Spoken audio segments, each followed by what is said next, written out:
This is Taking Stock on Bloomberg. I'm Pim Fox. Investors, of course, hoping that 2011 continues with the increases that we've seen this year. But according to my next guest, even with a rising market, there could be some pitfalls. Ed Butowsky is the managing partner at Chapwood Capital Investments. He says, keep a close eye on your financial advisor. Ed, good to have you with us on Bloomberg. What do you mean, keep a close eye on your financial advisor? I thought everyone's always talking to their financial advisor several times a day. Yeah, and they are. And at the same time, Pim, there's certain things that advisors do that all investors should know. Okay, I'll give you one that's very simple. Right now, money market in any account is paying about 20 basis points. No, right? You're not making any money keeping your money in the money market. Absolutely nothing. Right. But your advisor is charging a management fee. And oftentimes they're charging a management fee of maybe 1% on your overall account. So in essence, in that money that you have in money market, you're losing 80 basis points. All right? Right off the bat, you should call up your advisor and say, look, are you charging anything on my money market? If you are, I want it to stop. Right? And do you think that they can actually stop the fee, or would you then say, all right, then move the money to a bank? No, they can do it. I mean, listen, the power is in the client, right? It's your money, all right? The client's money. They should ask their advisor, stop charging on that, and they can. They just have to speak up, and they have to be knowledgeable enough to actually understand what they should be asking for. Okay, so the idea, first of all, don't charge a fee on money that is being held in a money market account. That's right. And another thing that advisors do, and it's time that all clients understand this, when a bond is purchased, all right, you don't see a commission. But what brokers do, and this is common practice, is they charge a markup. And when they sell, they charge a markdown. The question is, how much is that markup? How much is that markdown? And oftentimes when a client gets their first statement of the month, right after the purchase was made or the sale was made, but oftentimes when they make the purchase, look and you'll see a parenthesis, all right, and a number. Unrealized loss or gain. Okay, oftentimes it's an unrealized loss. That number there was how much the markup was. That was almost the increase in the price that you paid for the bond, but it doesn't look like a commission. It just is a markup in the total price. That's right. So nowadays, when clients, or when brokers can't charge a lot of commissions on stocks because the market isn't allowing that, you're seeing them buy a lot of bonds, and you're seeing those markups. We see them, all right, internally at an investment firm, but the client needs to know what that should be. So what should they be charged? About 1/4 to 1/2 of 1%. All right, nothing more than that. And speak up and to talk the value of the entire trade, of the entire investment. That's right. So if you invested $10,000, okay, it shouldn't be, I guess in those numbers, I can't think of those, right off the bat. It shouldn't be more than $250. That's right. Thanks. All right, there you go. So now, if you take a look at what's going on in bond mutual funds, we've spoken about this in the past. Yes. Many people and institutions, they have put money into bonds, particularly treasuries, and that has been a good trade over the last decade. You're saying no, beware of that. Right. I'll tell you right now, I don't believe there's ever been a time where it's been more obvious on what not to do. And right now, you do not buy any government bonds or municipal bonds that are longer than 3 years.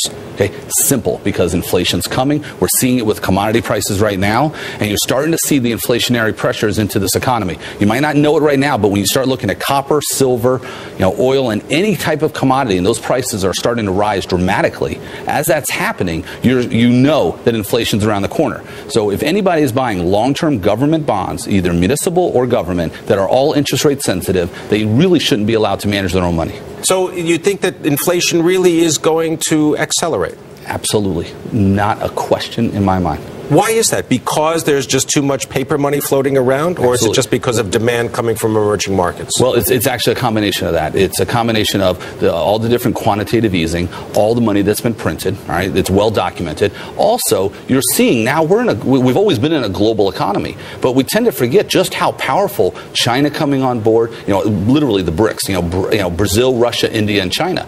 All of the demand for commodities and goods and services are going to push these things higher and higher. So when we're sitting here looking at gold prices and copper and silver prices at the levels they're at right now, that's going to pale in comparison to where they're going to be 2 or 3 years from now. What about the agricultural commodities? I know that you've been focused on people investing in food and food-related stocks. Do you still think those are bullish calls? Without question. And I've said this for over a year now, and it's been my call that you have to buy anything that is agricultural-related, commodity-related. Buy those stocks. You're going to make a lot of money. But isn't it possible that since everybody knows about these factors that you just described, whether it's the quest for raw materials or more food production, or indeed putting your money into gold, if everybody already knows this, isn't that a crowded trade? Isn't that a situation where you want to say that's already kind of the bloom is off the rose? Well, short term, possibly. Long term, absolutely not. The numbers are going higher and higher and higher. And do you think that the U.S. dollar is going to continue its decline against the various currencies around the world, particularly emerging markets? Yeah, it's almost like a race. Almost every single country is trying to drop their currency to make their exports look more attractive. So the question is, who's going to be able to drop it quicker? All right, we're going to continue the conversation. We've got more investing resolutions with Ed Butowsky, managing partner at Chapwood Capital Investments. This is Taking Stock on Bloomberg. All right, New Year's resolutions for investors. My guest, Ed Butowsky, managing partner, Chapwood Capital Investments. Ed, this whole idea of exchange-traded funds, exchange-traded notes, we know that they have increased in popularity. There seems to be an ETF or an ETN for just about anything you can imagine. What's going on in terms of how people handle their accounts when they're thinking about using these types of investments, exchange-traded funds, exchange-traded notes? I absolutely love ETFs, and I grew up in the business. I've been at this for quite some time, and I invest in a lot of mutual funds.